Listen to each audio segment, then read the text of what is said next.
ඔය දන්නවද අද දවස මොකද්ද කියලා? අද තමයි ලෝක පොත් සහ ප්‍රකාශන හිමිකම් දිනය. යුනෙස්කෝ ආයතනය පවසන විදිහට පොත් කියන්නේ පාලමක් වගේ. ඒක ලෝකයේ විවිධ සංස්කෘතියන් සහ මිනිස්සු එකට යා කරනවා. Namaste. Hello, my friends. Welcome. We are so glad you are here. ඔයා දන්නවද මවුරුද්දකම එක නගරයක් ලෝක පොත් අගනගරය විදියට තෝරනවා.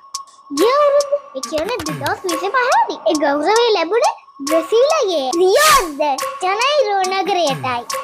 හැබැයි මේ අවුරුද්දේ ඒ කියන්නේ 2026 දී ලෝක පොත් අගනගරය වෙන්නේ මොරොක්කෝවේ රබාත් නගරය. ඉතින් ඔයත් අදම අලුත් පොතක් කියවන්න පටන් ගන්න. පොත් අපිට අලුත් ලෝකයක් පෙන්නනවා.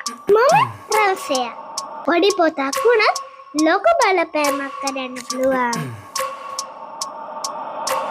I wake up every minute with the fever dreams. I push my mind to a limit where it needs to be. I work blind, got vision I don't need to see. I'm picking mind over matter.